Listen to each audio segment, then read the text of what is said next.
Hello students, this is doctor Khatija. எப்போவும் கோவிந்த் பாரிக் series தான் நம்ம பார்த்துட்ருப்போம். பட் நிறைய பேர் வந்து கமெண்ட்ஸில் வந்து சஜஷன்ஸ் நிறைய கேட்டிங்க. எப்படி வந்து போர்ஷன்ஸை கவர் பண்ணுறது, இன்னும் ஒரு 2 months தான் இருக்குது, எப்படி வந்து ஃபுல் ரிவிஷன் வந்து கம்ப்ளீட் பண்ணுறதுன்னு கேட்டிருந்தீங்க. ஸோ அதுக்காக போடப்பட்ட ஒரு சின்ன பிளான். இன்கேஸ் நீங்கள் வேறு பிளான் வச்சுருக்கீங்க, கரெக்டாக ஒர்க் அவுட் ஆகுது அப்படின்னா வீடியோ பார்க்கணுன்னு அவசியம் இல்லை. பட் இதில் வந்து என்னென்ன சின்ன சின்ன மிஸ்டேக்ஸ் நீங்கள் பண்ணுவீங்க அப்படின்றது இந்த வீடியோவில் சொல்லுவோம். ஸோ அது மட்டும் ஹை ஈல்டு டாபிக்ஸை நீங்கள் பார்த்துக்கோங்க, சரியா?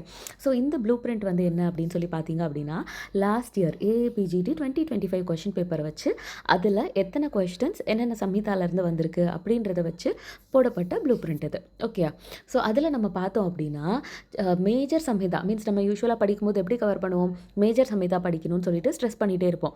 அதுக்கு ரீசன் என்ன அப்படின்னா மெஜாரிட்டி ஆஃப் த கொஸ்டின்ஸ் அதிலேருந்து தான் வரும். ஓகே, ஸோ அதில் பார்த்தீங்க அப்படின்னா சரக்க சம்ஹிதாலேருந்து மட்டும் 35 கொஸ்டின்ஸ் வந்திருக்கு. சுஷ்ருதா சம்ஹிதாலேருந்து 21 கொஸ்டின்ஸும், அஷ்டாங்க ஹிருதயத்துலேருந்து 13 கொஸ்டின்ஸும் வந்திருக்கு.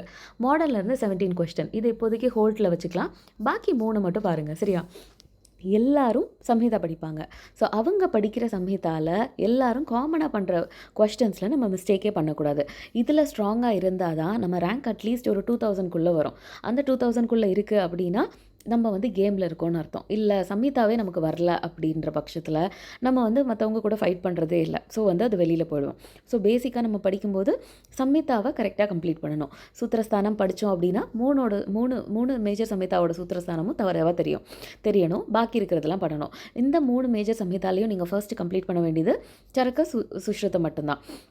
அதுக்கப்புறம் அஷ்டாங்க ஹிருதயம் படிக்கும்போது அஷ்டாங்க ஹிருதய சூத்திரஸ்தானத்தை மெயினாக படித்தா போதும். பாக்கி இருக்கிறத செப்பரேட்டாக இண்டிவிஜுவலாக படிக்கணும்னு அவசியம் இல்லை.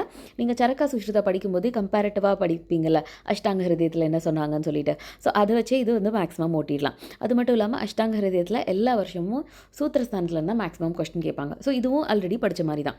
ஸோ இந்த 2 சம்ஹிதா மட்டும் நீங்கள் தரவாக படிச்சிருக்கணும். ஓகே, இது வந்து மைனர் சம்ஹிதா நீங்கள் படிக்கும்போதும் அதில் இந்த 2 சம்ஹிதாவும் கவர் ஆகிடும். அது போக சம்ஹிதா படிக்கும்போதும் இது 2ம் கவர் ஆகிடும், சரியா? ஸோ வந்து ஹை ஈல்டு டாபிக்ஸில் மேஜர் 3 சம்ஹிதா தரவாக இருக்கணும். ஸோ டெய்லி இதுக்கு ஒரு ஷெடியூல் போட்டு நீங்கள் படிக்க ஆரம்பிக்கணும். அதுக்கப்புறம் வரது மாடல்லேருந்து 17 கொஸ்டின்ஸ் கேட்டிருக்காங்க. பட் இதுதான் வந்து டஃப்பாக கொஸ்டின் பேப்பர் பிளான் பண்ணுறது. நம்மளால் கரெக்டாக சொல்ல முடியாது மாடர்ன் படித்தா எல்லா வருஷமும் அட்டென்ட் பண்ண முடியும்னு நம்ம சொல்ல முடியாது. ஒரு வருஷமும் மாடர்ன் எதுலேருந்து வரும்னு நம்மளால் சொல்ல முடியாது. ஸோ இது எல்லாருக்குமே கொஷின் மார்க் தான்.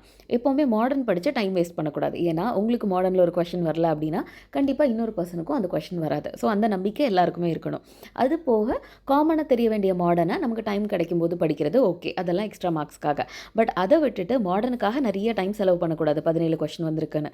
ஏன்னா மாடர்ன் எப்படின்னா பெட்டு கட்டுற மாதிரி, அந்த கொஷின் வரணும்னு அவசியமே இல்லை. ஸோ அதனால் டைம் வந்து அவ்வளோ பெருசாக கொடுக்கக்கூடாது. ஸோ ஆப்வியஸாக இப்போது எக்ஸாம்பிள் எப்படி அப்படின்னா, இப்போ இதில் என்ன பார்க்கலாம், இப்போ வந்து சுஷ்ருதா கல்பஸ்தானம் எடுத்துக்கிட்டோம் அப்படின்னா விஷ சிகித்சாலேருந்து கண்டிப்பாக ஒரு கொஷின் நம்ம எக்ஸ்பெக்ட் பண்ணலாம். இல்லை அகத தந்திரத்தோட கொஷின் இதில் வரலாம்னு சொல்லி எக்ஸ்பெக்ட் பண்ணலாம். இல்லை இப்போ சரக்க சாரீரம் 8th சாப்டர் எடுத்துக்கிறோம், இல்லை சுஷ்ருதா சாரீரம் 10th சாப்டர் எடுத்துக்கிறோம் அப்படின்னா கண்டிப்பாக அதுலேருந்து ஒரு கொஷின் வரும். ஏன்னா அதுலேருந்து பிரசூதி கொஷின் இருக்குது, அதுலேருந்து கேபி கொஷின் இருக்குது. ஸோ இந்த 2 சப்ஜெக்ட் படிக்கிறதா முக்கியம் மாடர்ன் படிக்கிறத விட. ஏன்னா உங்களுக்கு கண்டிப்பாக தெரியும் எங்கேருந்து கொஷின் வருதுன்னு. அதே மாதிரி சம்ஹிதா படிக்கும்போது சரக்கத்தில் விமானஸ்தானத்தில் லாஸ்ட் 8th சாப்டர் ரொம்ப ரொம்ப இம்பார்ட்டண்ட். ஏன்னா அதில் தந்திரயுக்தி இருக்குது. ஸோ அது இம்பார்ட்டண்ட். அது இல்லாமல் பிரகிருதி ரிலேட்டடாக கேட்டிருக்காங்க, அது இம்பார்ட்டண்ட்.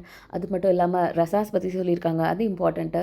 ஸோ விமானஸ்தானத்துலேருந்து ஒரு கொஷின் வருது அப்படின்னா 1 to 7 எவ்வளோ மார்க் இருக்கோ அதே அளவுக்கு இம்பார்ட்டண்ட் 8th சாப்டர் மட்டும். ஆனால் நம்ம பிள்ளைங்க என்ன பண்ணுவாங்க, 8th சாப்டர் ரொம்ப பெருசு கஷ்டமாக இருக்குன்னு சொல்லிட்டு அதை விட்டுருவாங்க. அந்த தப்பு பண்ணக்கூடாது. சம்ஹிதா படிக்கும்போது ஒரு ஸ்தானத்தை நீங்கள் கம்ப்ளீட் பண்ணுறீங்கன்னா அதில் இருக்கிற எல்லா சாப்டர்ஸையும் அழகாக படிச்சிருக்கணும். அப்போ தான் வந்து சம்ஹிதாவை டிப்பில் தெரியும்னு அர்த்தம். ஏன்னா கொஷின் பேப்பர் எடுக்கிறவங்க ரொம்ப சிவியராக எடுக்கணும்னு நினச்சாங்கன்னா ஒரு ஸ்லோகாவோட லைனை கூட கொடுத்துட்டு டேஷ் அப்படின்னு சொல்லி கொடுத்துட்டு இதை ஃபில் பண்ண சொல்லுவாங்க, அந்த ஸ்லோகாவில் என்ன வரும்னு. ஸோ அட்லீஸ்ட் ஒரு தடவையாவது சம்ஹிதா ரீட் பண்ணால் தான் நம்மளால் அதை கம்ப்ளீட் பண்ண முடியும். இது இப்போதைக்கு நம்மக்கிட்ட 2 months தான் இருக்குது. ஸோ இன்கேஸ் உங்களால் வந்து இப்போ அந்த மாதிரி படிக்க முடியல அப்படின்னா இதுக்கு முன்னாடி நீங்கள் எப்படி படிச்சிங்களோ அந்த கோலே நீங்கள் போகலாம். பட் நிறைய பேர் வந்து சிகித்சா ஸ்தானத்தில் ரொம்ப டைம் யூஸ் பண்ணுறாங்க. ஸோ அந்த மாதிரி பண்ணணும்னு அவசியம் இல்லை. ஏன்னா சிகித்சா ஸ்தானம் வந்து MRBயில் தான் வந்து அதிகமாக கொஷின் கேட்பாங்க. நீங்கள் AAPGTயை பொறுத்தவரை இது சூத்திரஸ்தானம் தான் ரொம்ப அதிகமாக கேட்பாங்க. சூத்திரம் முத்திரம் அந்த மாதிரி தான் கேட்பாங்க. ஸோ எல்லாத்துக்கும் ஈக்குவல் வெயிட்டேஜ் போட்டு நீங்கள் படிக்கணும், சரியா? ஸோ இதுதான் மேஜர் சம்ஹிதாவில். ஸோ டெய்லி படிக்கும்போது மேஜர் சம்ஹிதாக்குன்னு தனியாக வந்து நீங்கள் டைம் போட்டுடணும். இப்போது இந்த மாடர்ன் கொஸ்டின் சரி நமக்கு நமக்கு தெரியாது இதுலேருந்து கொஸ்டின் வரும், நமக்கு அவ்வளோ தெரியாது. ஸோ எதை நம்ம படிக்கலாம் அப்படின்னா, ப்ரீவியஸ் இயர் கொஸ்டின் பேப்பரில் ஏதாவது ஒரு மாடர்ன் வந்திருக்கு அப்படின்னா அதை விடவே கூடாது. அதை வந்து மக்கப் பண்ணி அப்படியே படிச்சுக்கணும். அதை படிக்கும்போது என்ன பண்ணணும் அப்படின்னா, இப்போ ஒரு கொஸ்டின் வந்திருக்கு அப்படின்னா அந்த கொஸ்டின் ரிலேட்டடாக இருக்கிற டாப்பிக்கை லைட்டாக ரீட் பண்ணி வச்சுக்கணும். இப்போ எக்ஸாம்பிள் எப்படி சொல்லலாம் அப்படின்னு பார்த்தீங்கன்னா, இப்போது வில்ம்ஸ் டியூமரை பற்றி கேட்டிருக்காங்க அப்படின்னா, அந்த டியூமர் ரிலேட்டடாக இருக்கிற டாப்பிக்கை எவ்வளோ படிக்க முடியுமோ அந்த அளவுக்கு லைட்டாக படிச்சுக்கணும். அந்த மாதிரி மட்டும் லைட்டாக பார்த்துக்கிட்டிங்கன்னா போதும். மாடர்ன் வந்து ஈஸி தான். டென்டேஷன் ரிலேட்டடாக ஏதாவது கேட்குறாங்க, ஏதாவது என்ன கொஸ்டின் கேட்டிருக்காங்களோ அதை சுற்றி இருக்கிற டாப்பிக்கை லைட்டாக படிச்சுட்டா போதும். மாடர்னில் வேக்சினேஷன் அந்த மாதிரிலாம் கொஞ்சம் பார்த்துக்கிறது பெட்டர். ஏன்னா வேக்சினேஷன் வந்து காமனாக எல்லாருக்கும் தெரியணும் அப்படின்னு நினைக்கிற டாபிக். ஸோ இந்த மாதிரி மேஜரான மாடர்ன் மட்டும் லைட்டாக பார்த்துக்கோங்க. பாக்கி ரொம்ப டீப்பாக படிக்கணும்னு அவசியம் இல்லை. ஸோ மாடர்னில் என்ன படிக்க போகிறீங்க, ப்ரீவியஸ் இயர் கொஷின்ஸ் படிப்பீங்க. அது போக சப்ஜெக்ட் ரிலேட்டடில் என்னென்ன மாடர்ன் வருதோ அதில் ரொம்ப இம்பார்ட்டன்ட்னு எது தோணுதோ அதை மட்டும் கவர் பண்ணால் போதும். ஓகே, அதுக்கடுத்து நம்ம என்ன படிக்க போகிறோம் அப்படின்னா, மாடரேட் ஈடல் டாபிக்னு சொல்லிட்டு ரெண்டாவது அதை விட கம்மியாக இதுலேருந்து கொஷின் வந்துச்சுன்னு பார்த்தோன்னா, ஆயுஷ் ஜிகேலேருந்து 6 கொஷின் வந்திருக்கு, ரிசர்ச்லேருந்து 5 கொஷின் வந்திருக்கு, ஷாரங்கதாராலேருந்து 5, காஷ்யப்பாலேருந்து 5. இப்போது காஷ்யப்ப சம்ஹிதாலேருந்து 5 கொஷின் கேட்டிருக்காங்க. அப்போவே தெரிஞ்சுக்கோங்க இது எவ்வளோ இம்பார்ட்டண்ட்டான சம்ஹிதான்னு. ஸோ அஷ்டாங்க ஹிருதயம்க்கு அடுத்து நீங்கள் படிக்க வேண்டிய சம்ஹிதான்னு பார்த்தீங்கன்னா காஷ்யப்ப சம்ஹிதா தான். ஏன்னா இதிலேருந்து பாலரோகத்துலேயும் பாலரோகம் மீன்ஸ் கௌமார பிரித்தியத்துலேருந்து கொஷின் கேட்கலாம்.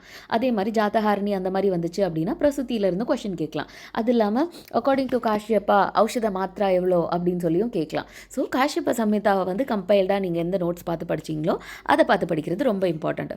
ஸோ இதை நீங்கள் ஒரு அளவு படிச்சிட்டிங்க அப்படின்னாலே ஒரு 4 கொஷின் அட்டன் பண்ணலாம். 5ல் 4 அட்டன் பண்ண முடிஞ்சால் ரொம்ப பெரிய விஷயம் தானே. ஸோ மேஜர் சம்ஹிதா முடிச்சுட்டு நெக்ஸ்ட்டு நீங்கள் கான்சென்ட்ரேட் பண்ண வேண்டியது காஷ்யப்ப சம்ஹிதா. ஸோ இங்கே ஒரு ஸ்டார் மார்க் போட்டுக்கோங்க. அதுக்கப்புறம் நம்ம சவுத்தில், அதுவும் முக்கியமாக தமிழ்நாட்டில் ஜிகேக்கு வேல்யூ கொடுக்குறதே இல்லை, ரிசர்ச் அண்ட் ஸ்டாட்டிஸ்டிக்ஸ்க்கு வேல்யூ கொடுக்குறதே இல்லை. ஆனால் ஒரு பர்சன் வந்து டாப்பர் ஆகணும் அப்படின்னா அதை தீர்மானிக்கிறது இந்த 2 கொஸ்டின் தான். ஏன்னா இது ரெண்டையும் ஆட் பண்ணோன்னா கிட்டத்தட்ட 11 கொஸ்டின்ஸ். அப்போது 44 மார்க்கு இதை அட்டன் பண்ண நமக்கு தெரிஞ்சிடும். ஆனால் எல்லா கொஸ்டினும் தெரியணும்னு அவசியம் இல்லை. ஸோ அட்லீஸ்ட் இதை கொஞ்சமாவது படிச்சுட்டு போயிருந்தால் ஒரு பர்சனுக்கு 24 மார்க்காவது ஈஸியாக எடுக்க முடியும். சரியா? ஸோ ரிசர்ச் அண்ட் ஸ்டாட்டிஸ்டிக்ஸ் ரொம்ப ரொம்ப இம்பார்ட்டண்ட்டு. அது பார்க்க ரொம்ப வேகாக இருக்கும், பிடிக்காத மாதிரி இருக்கும். பட் லாஸ்ட் டைம் நான் எக்ஸாம் ப்ரிப்பேர் பண்ணும்போது எதுலேருந்து கேட்டாங்க அப்படின்னு பார்த்தீங்கன்னா, நம்ம வந்து ஒரு ட்ரக்கு வந்து ட்ரையலுக்கு போகுது அப்படின்னா எத்தனை ஃபேஸஸை வந்து கிராஸ் பண்ணி போகுதுன்னு கேட்டாங்க. அதுலேருந்தே ரிப்பீட்டடாக 2 கொஷின் கேட்டாங்க. ஸோ அந்த ஒரு டாபிக் படித்ததுனால என்னால் 2 கொஷின் அட்டன் பண்ண முடிஞ்சது. ஸோ எனக்கு 8 மார்க்கு கிடச்சிச்சு. புரியுதா? ஸோ ரிசர்ச் ஸ்டாட்டிஸ்டிக்ஸ் படிக்கணும், அது ரொம்ப ரொம்ப இம்பார்ட்டண்ட்டு. அதில் இருக்கிற எல்லா டாப்பிக்கையும் ஒரு தடவை நீங்கள் லைட்டாக பார்த்துட்டிங்க அப்படின்னா அதை கவர் பண்ணுறதுல உங்களுக்கு கண்டிப்பாக இத்தனை பேஜஸில் உங்களுக்கு 5 மார்க்கு கிடைக்கும். ஸோ அந்த மீன்ஸ் 5 கொஸ்டின்ஸ் கிடைக்கும். 5 கொஸ்டின்ஸ் அப்படின்னா 5 into 4 அப்படி நீங்கள் கேல்குலேட் பண்ணணும். அது அவ்வளோ கிடைக்கலனாலும் அட்லீஸ்ட் இதுலேருந்து ஒரு 3 அட்டன் பண்ண முடியும்ல. ஸோ இந்த மாதிரி போகணும். அடுத்து ஆயுஷ் ஜிகே, இதுவும் ரொம்ப ரொம்ப இம்பார்ட்டண்ட். லேட்டஸ்ட்டாக என்னென்ன நடந்துச்சு அப்படின்றத ஜிகேல படிக்கணும். நமக்கு அந்த இயர் கன்ஃபியூஷனாக இருக்குது. புதுசாக வந்து இது நேஷ்னல் இன்ஸ்டியூட் எங்கே ஓப்பன் பண்ணியிருக்காங்க, பஞ்ச்குலாவில் எப்போ ஓப்பன் பண்ணாங்க, அந்த மாதிரிலாம் கொஷின்ஸ் கேட்பாங்க. பட் அதெல்லாம் ரொம்ப இம்பார்ட்டண்ட்டு. நம்ம வந்து யார் இதை படிப்பாங்க அப்படின்னா, பேசிக்காக சம்ஹிதா படித்து தரவாக இருக்கிறவங்க தான் எக்ஸ்ட்ரா டைம் இருந்தால் இதை படிப்பாங்க. பட் அதை படிக்கிறவங்களுக்கு தான் கூட மார்க்கும் கிடைக்கும். ஏன்னா நம்ம நினைப்போம் நம்ம சம்ஹிதா நல்லா படிச்சிருக்கோம் அப்படின்னு சொல்லிட்டு. பட் என்ன தான் விழுந்து விழுந்து படித்தாலும் சில்லி மிஸ்டேக்ஸ் எல்லாரும் விடுவாங்க.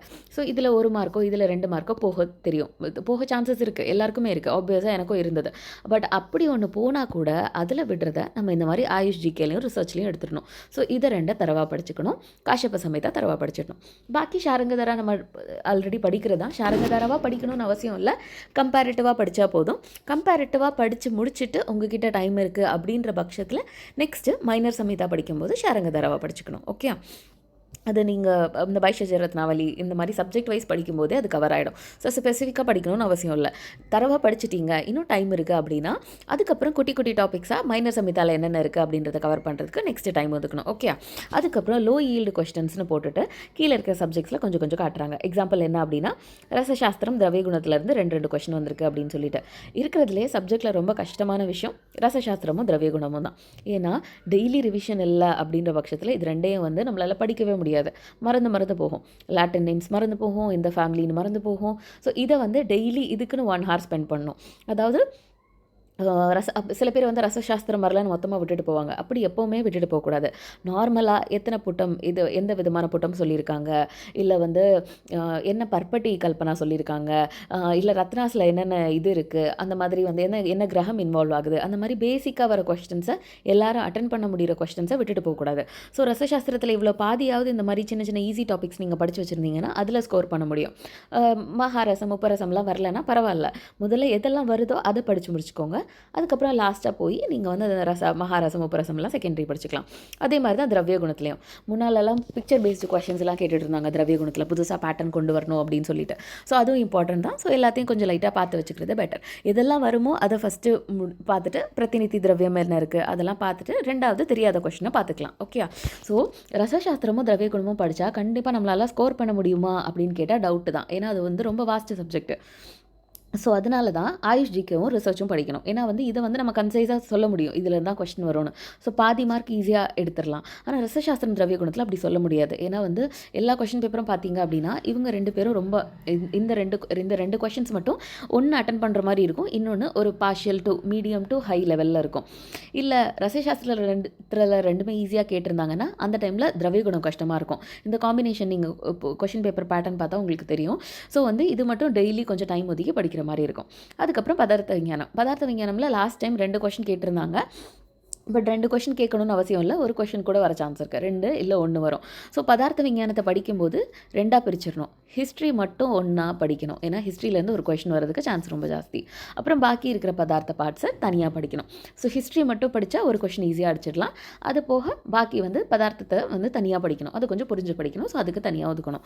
அதுக்கப்புறம் வந்து மாதவ நிதானமும் நம்ம வந்து சப்ஜெக்ட்ஸ் படிக்கும்போது கம்பேரிட்டிவில் முடிஞ்சிடும். அது இல்லாமல் மைனர் சமிதா படிக்கும்போது டிஃப்ரெண்ட்டாக என்ன சொல்லியிருக்காங்க, அம்லப்பித்தமாக ஏதாவது சொல்லியிருக்காங்களா, அந்த மாதிரி இருக்கிறத கம்பேரிட்டிவாக படிச்சுக்கணும். ஸோ இதில் வந்து கொஸ்டின் அட்டன் பண்ணலாம். இதை நீங்கள் எப்படி ஞாபகம் வச்சுக்கணும்னா, மேலே இருக்கிற மேஜர் அந்த 2 பிளாக்ஸ் முடிச்சதுக்கப்புறம் அதுக்கப்புறம் மைனர் சமிதா படிக்கணும்னு சொல்லி பார்த்துக்கணும். சரியா?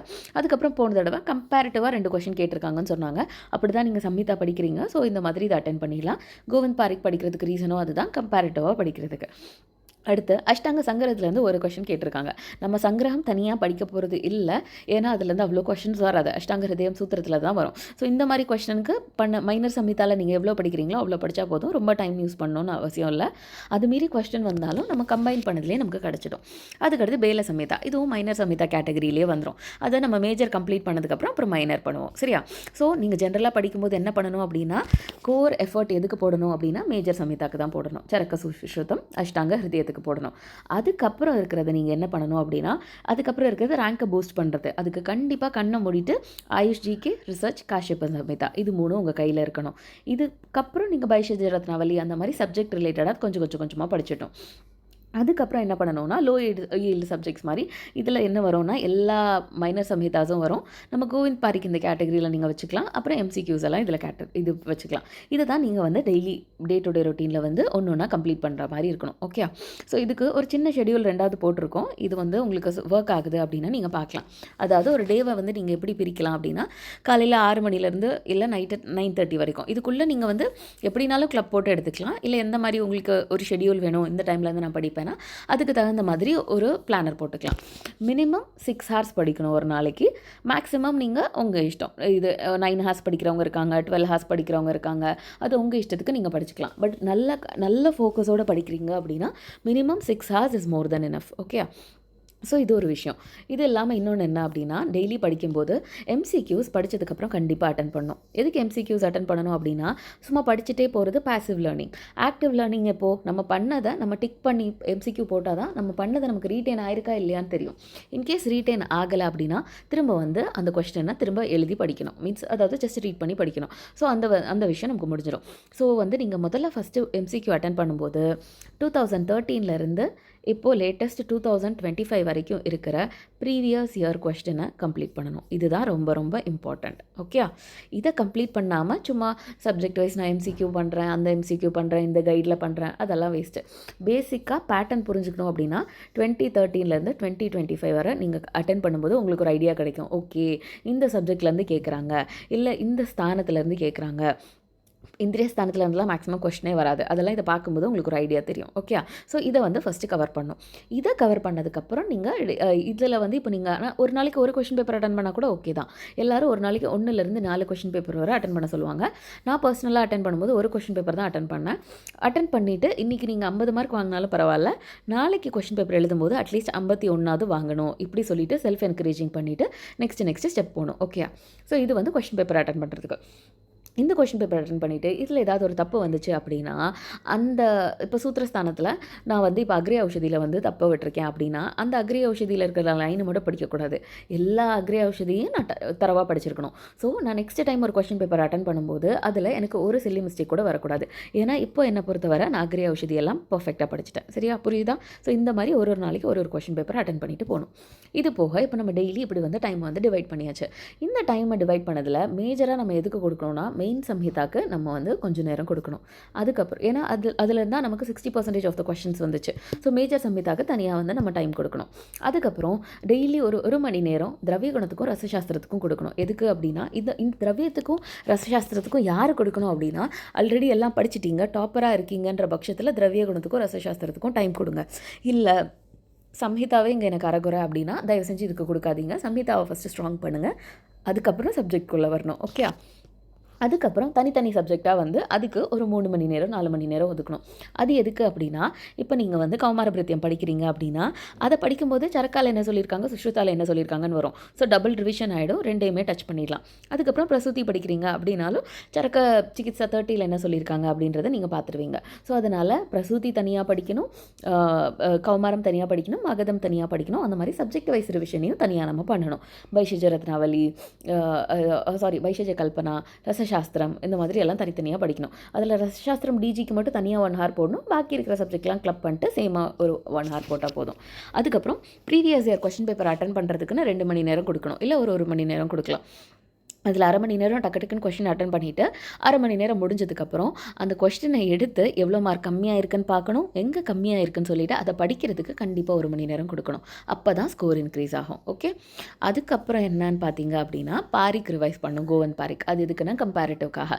அப்போ ஒரு நாளைக்கு மினிமம் 3 to 5 பேஜஸ் ரிவிஷன் பண்ணணும். அதாவது நீங்கள் ஃபுல் பாரிக் படித்து முடிச்சிருக்கலாம், பட் படித்து முடிச்சதுக்கப்புறமும் பாரிக் மறக்கும், திரும்ப மறந்து போகும். ஸோ அதனால் என்ன பண்ணணும் அப்படின்னா, பெர் டே 3 to 5 பேஜஸ் படிக்கணும். அப்படி படிச்சிங்க அப்படின்னா நீங்கள் லாஸ்ட் டே போகும்போது ஒரு வாரத்துலேயோ 2 வாரத்துலேயோ வந்து ஃபுல் பாரிக்கை முடிகிற மாதிரி இருக்கணும். ஸோ அதனால் பாரிக்கை வந்து ஒரு நாளைக்கு 3லேருந்து 5 பேஜ் படிக்கணும். இது எதுக்கு, இந்த ஷெடியூல் எதுக்கு அப்படின்னா, ஒரு செட்டை ரிவிஷன் பண்ணுறதுக்கு. அதாவது நீங்கள் இப்போ எக்ஸாம் எழுத போகிறீங்க அப்படின்னா ஃபுல் சிலபஸை அட்லீஸ்ட் நீங்கள் மினிமம் 3 ரிவிஷனாவது விட்டுருக்கணும். அப்போ தான் நல்ல ஸ்கோர் வரும். எல்லாத்தையும் படிச்சுட்டேன், ஒரே ஒரு தடவை படிச்சுட்டேன் அப்படின்னா எதுவுமே மண்டியில் நிற்காது. சில பேர் 15 ரிவிஷன்லாம் முடிச்சுட்டு போவாங்க. ஸோ எவ்வளோ தடவை நீங்கள் ரிவிஷன் பண்ணுறீங்களோ அவ்வளோ தடவை நல்லது. ஸோ அந்த மாதிரி படிக்கணும். இப்போ 15 டேஸ் சைக்கிளுக்கு சும்மா ஒரு இது போட்டிருக்கோம். நீங்கள் இந்த மாதிரி பிளான் ஃபாலோ பண்ணலாம். இல்லை உங்களுக்கு ஏற்ற மாதிரி, இப்போது எக்ஸாம்பிள் என்னென்னா, எனக்கு சூத்திரஸ்தானம் ஈஸி, ஸோ நான் ஒரு நாளில் படிச்சிருவேன்னு சொல்லி போட்டிருக்கேன். பட் சில பேருக்கு சூத்திரம் கஷ்டமாக இருக்கலாம், சிகிச்சா ஈஸியாக இருக்கலாம். ஸோ எது ஈஸி எது கஷ்டமோ அதுக்கு ஏற்ற மாதிரி இந்த 15 டே பிளான் போட்டுக்கலாம். ஸோ இதை பார்த்தீங்க அப்படின்னா கண்டிப்பாக படிக்க வேண்டியது MCQ பண்ணணும், பாரிக் படிக்கணும், அப்புறம் மாடர்ன் கொஞ்சம் டாபிக்ஸ் வந்து இருந்தால் படிச்சுக்கலாம், இல்லை ஜிகே படிக்கலாம். அதுக்கு பதிலாக ரிசர்ச்சும் ஜிகேவும். சரியா, இதை வந்து சைடில் போட்டுக்கோங்க. இது இல்லாமல் டெய்லி என்ன பண்ணணும் அப்படின்னா, டெய்லி பிளான் இருக்குது. படிக்கும்போது ஒரு ஸ்தானம் படிக்கிறீங்கன்னா அந்த ஸ்தானத்தை கம்ப்ளீட் பண்ணிடணும். இங்கே 5 சாப்டர், அங்கே 5 சாப்டர் அப்படி படிக்கக்கூடாது. ஏன்னா ஒரு 2 நாளில் இப்போ ஒரு ஸ்தானத்தை கம்ப்ளீட் பண்ணிட்டீங்க அப்படின்னா அதோட MCQ போய் நம்ம எழுதலாம். 1000 கொஸ்டின்லாம் ஆப் இருக்குது. அப்போ அதில் போய் எழுதும்போது நமக்கு எந்த ஸ்தானத்தில் எந்த அத்தியாயத்தில் நான் வீக்குன்னு சொல்லிட்டு நமக்கு ஐடியா கிடச்சிடும். ஸோ அதனால் அப்படி தான் பண்ணணும். ஒரு இதை கம்ப்ளீட் பண்ணிட்டு போகணும். இப்போ ஃபர்ஸ்ட் டேயில் வந்து சூத்திரஸ்தானம் நீங்கள் திரும்ப படிச்சிருப்பீங்க. ஸோ ஒரு 20 சாப்டர் படிச்சுட்டு சின்னதாக ஒரு சப்ஜெக்ட் பதார்த்த விஞ்ஞானம் கம்ப்ளீட் பண்ணலாம். இல்லை டைம் எடுக்குது அப்படின்னா, இப்போ இந்த ஷெடியூல் வந்து 15 நாளைக்கு, இன்கேஸ் ஒருக்க கூட நான் இன்னும் படிக்கலை, டைம் இல்லை அப்படின்னா இதை அப்படியே 30 டேஸ்க்கு போட்டு கூட நீங்கள் பண்ணிக்கலாம். புரியுதா? அப்போ வந்து இந்த ஒரு நாள் ஷெடியூல் 2 நாளைக்கு வர மாதிரி இருக்கும். ஆனால் அதுக்கடுத்து செகண்ட் ரிவிஷன் போகும்போது இது எல்லாத்தையும் 15 நாளில் முடிக்க பார்க்கணும். ஓகே, ஸோ செகண்ட் டே பிளானில் என்ன அப்படின்னு பார்த்தோம்னா, சரக்க சூத்திரம் பாக்கி இருக்கிற 10 சாப்டரும், ஏன்னா கடைசி சாப்டர் கொஞ்சம் பெருசு, விமானஸ்தானம் ஃபுல்லாக படிக்கணும்னு சொல்லியிருக்கோம். விமானஸ்தானத்தில் 8வது சாப்டர் படிக்க டைம் ஆகும். ஸோ இது ரெண்டையும் கிளப் பண்ணி போட்டிருக்கு. இதை பண்ணும்போது அன்றைக்கி நைட்டு ப்ரீவியஸ் இயர் கொஷின் பண்ணுறதோட சேர்த்து சூத்திரஸ்தானமும் டெஸ்ட் எழுதணும், சரக்காவும் டெஸ்ட் எழுதணும், பதார்த்த விஞ்ஞானமும் லைட்டாக எம்சிக்யூ பார்க்கணும். ஓகே, அதுக்கப்புறம் சரக்க சாரீரஸ்தானம் நிதானஸ்தானம் 8 சாப்டரு, அப்புறம் இந்திரியஸ்தானம் படிக்கணும். இதில் இந்திரியஸ்தானம் நிதானஸ்தானம் ரொம்ப ரொம்ப ஈஸி. சாரீரஸ்தானம் கொஞ்சம் டைம் எடுக்கும், மர்மாசெலாம் இருக்கிறதுனால, அதனால் இது இப்படி கிளப் பண்ணி போட்டிருக்கு. அதுக்கப்புறம் டே 4ல் என்ன அப்படின்னு பார்த்தீங்கன்னா, சுஷ்ருதா சூத்திரம் 20 சாப்டர் படிச்சுட்டு ஃபர்ஸ்ட் இயர் சப்ஜெக்ட்ஸ் எல்லாம் நீங்கள் படிக்கணும். ஃபர்ஸ்ட் இயரில் நமக்கு சிலபஸில் என்னென்ன சப்ஜெக்ட்ஸ் வருதோ அதை படிச்சுட்டு இதிகாசம் படிக்கணும். நான் அப்போவே சொன்னேன், பதார்த்தம் படிக்கும்போது பதார்த்தத்தை டிவைட் பண்ணிடணும். பதார்த்தத்தில் வர கான்செப்ட் எல்லாம் தனியாக படிக்கணும், இதிகாசத்தை தனியாக படிக்கணும். ஏன்னா இதிகாசம் ரொம்ப இம்பார்ட்டண்ட்டு. ரிப்பீட்டடாக கொஷின்ஸ் வரும், எந்த இயரில் எந்த ஆச்சாரியா வந்தாங்க அதெல்லாம் கேட்பாங்க. ஸோ அதை எப்படியாவது மக்கப் பண்ணி கதை வச்சு படிச்சிருங்க. ஸோ இது தனியாக படிச்சிட்டோம், இது தனியாக படிச்சிட்டோம். ஸோ ஒரு சப்ஜெக்டை நம்ம இந்த இடத்துல கிளியர் பண்ணிட்டோம். அடுத்து டே 5ல் சிகித்சாசானம் 1 to 25. 1 to 25 படிக்க முடியாது, ரொம்ப கஷ்டம் நீங்கள் நினைக்கலாம். பட் நம்ம இங்கே என்ன பண்ணல, நம்ம இங்கே ஆக்சுவலாக டெய்லி எழுதுகிற மாதிரி எக்ஸாமுக்கு எழுதுகிற மாதிரி காய சிகிச்சை எக்ஸாமுக்கு போகல, நம்ம ஜஸ்ட்டு டிக்கு தான் பண்ண போகிறோம். ஸோ அதனால் கான்செப்ட் புரிஞ்சால் போதும், டக்கு டக்குன்னு கடகடன்னு ஓட்டி விட்டுருணும். சிகிச்சா சூத்திரம் இம்பார்ட்டண்ட்டு, அதுக்கப்புறம் அதில் இருக்கிற ஸ்பெஷல் யோகாஸ் இம்பார்ட்டண்ட்டு, அதுக்கப்புறம் என்னென்ன லட்சணம்னு கொஞ்சம் டிஃப்ரெண்ட்டாக என்ன சொல்லியிருக்காங்கன்னு இம்பார்ட்டண்ட்டு. அதை விட முக்கியம் என்ன அப்படின்னா, லேட்டஸ்ட்டாக என்னென்னலாம் கேட்குறாங்க சிகிச்சா ஸ்தானத்தில் அப்படின்னா, அசர்ஷன் அண்ட் ரீசன்ட் டைப் கொஷின்ஸ்லாம் கேட்பாங்க. இதில் இந்த மாதிரி இருக்குது, ஸோ இதில் விரேச்சனம் கொடுக்கலாமா அப்படி கேட்கலாம். அப்படி இல்லைனா சம்பிராப்தியோட லைனை கொடுத்துட்டு டேஷ் கொடுத்துட்டு இந்த வேர்டை ஃபில் பண்ணுங்கன்னு சொல்லி கூட கேட்கலாம். அதாவது சிகித்சாலேருந்து ஈஸி கொஸ்டினும் வரும், ஹார்ட் கொஸ்டினும் வரும். ஹார்ட் கொஸ்டின் எவ்வளோ ஹார்டாக இருக்கும் அப்படின்னா ஸ்லோகா கொடுத்து ஃபில் பண்ண கூட சொல்லலாம். ஸோ எல்லாத்துக்கும் ரெடியாக இருக்கணும். நீங்கள் ஃபர்ஸ்ட் பேஸில் தான் இருக்கீங்க அப்படின்ற பட்சத்தில் இனிஷியலாக நார்மலாக ஒரு ரவுண்டு விட்டால் போதும். ஆனால் நீங்கள் இன்னும் தரவு பண்ணணும்னு நினச்சிங்கன்னா சம்ஹிதா எடுத்து ஸ்லோகாவோட படிக்கணும். அப்போ தான் டாப் ஸ்கோர் கிடைக்கும். ஓகே, 100க்குள்ளே எய்ம் பண்ணுறீங்க அப்படின்னா இந்த அளவுக்கு படித்தா மட்டும் தான் முடியும். ஏன்னா எல்லாருமே சம்ஹிதா எடுத்து ஒரு ஸ்லோகாவாக படிக்க மாட்டாங்க. ஸோ அப்படி நீங்கள் எவ்வளோ ஒர்க்கெல்லாம் எக்ஸ்ட்ரா ஹார்டாக போடுறீங்களோ உங்களுக்கு அவ்வளோ நிறையா ஸ்கோர் கிடைக்கும். அதுக்கப்புறம் டே 7ல் என்ன அப்படின்னா, நம்ம சுஷ்ருதா சூத்திரத்தில் விட்டதோடு சேர்த்து சுஷ்ருதா நிதானஸ்தானமும் ரசசாஸ்திரமும் அகத தந்திரமும் போட்டிருக்கோம். இந்த ரசசாஸ்திரம் நம்மளால் ஒரு நாளில் முடிக்க முடியாது. இது நம்ம டெய்லி 1 hour போட்டிருக்கோம். அது போக குட்டி குட்டி கான்செப்ட்டுக்கு இந்த நாள் யூஸ் பண்ணிக்கலாம். அப்புறம் அகத தந்திரம் படிக்கும்போது சுஷ்ருதா கல்பம் சகனம் ஃபுல்லாக கம்ப்ளீட் ஆகிடும். ஸோ கல்பமும் கம்ப்ளீட் பண்ணும், அகதமும் கம்ப்ளீட் பண்ணும், அப்புறம் விஷச்சிகித்சா 23 சாப்டரும் கம்ப்ளீட் பண்ணும். ஸோ இதை ஜஸ்ட் லைட்டாக பார்த்துக்கோங்க. அடுத்து டே 8ல் என்ன படிக்க போகிறீங்க அப்படின்னா, சுஷ்ருதா சாரீரமும் சாலக்கிய தந்திரமும் படிக்கணும். அடுத்து டே 9ல் சுஷ்ருதா சிகித்சா ஸ்தானமும் உத்தர தந்திரத்தையும் கம்பைல் பண்ணி படிக்கணும். இது படிக்கிறது கொஞ்சம் கஷ்டம். அதனால் இந்த உத்தர தந்திரம் படிக்கும்போதே சாலக்கியம் பாட்டு நீங்கள் முந்தின நாளே படிச்சிட்டீங்க. ஸோ பாக்கி இருக்கிறத தான் நீங்கள் உத்தர தந்திரம் படிக்கிறீங்க. அப்போ அது சிகித்சாவோட வந்துடும். ஓகே, அதுக்கப்புறம் சுஷ்ருதா கல்பம். இந்த கல்பம் படிக்கும்போது என்னப்பா இவ்வளோ ஸ்தானம் கொடுத்துருக்கீங்கன்னு தோணும். பட் ஆல்ரெடி உத்தரத்தை நீங்கள் சாலக்கியத்தில் படிச்சிங்க, கல்பத்தை அகத தந்திரத்தில் படிச்சிங்க. ஸோ அன்னைக்கு விட்டது தான் இன்றைக்கி இந்த கல்பத்தில் படிக்கணும். ஸோ இப்படி டிவைட் பண்ணி படிக்கணும். அதுக்கப்புறம் மைனர் சம்ஹிதான்னு இதில் போட்டிருக்கு. ஸோ இப்படி படிக்க வேண்டாம், காஷ்யப சம்ஹிதா மட்டும் இன்றைக்கி படித்தா போதும். டைம் கிடைக்கும்போது அடுத்தடுத்த சம்ஹிதா நெக்ஸ்ட் படிங்க.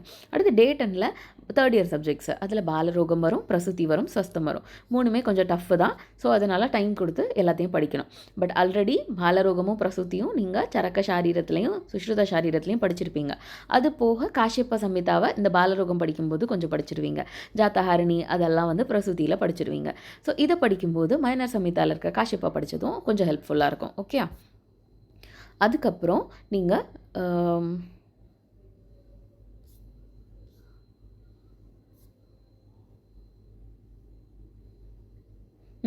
அதுக்கப்புறம் டே 11 பார்த்தீங்க அப்படின்னா 4th இயர் சப்ஜெக்ட்ஸ்.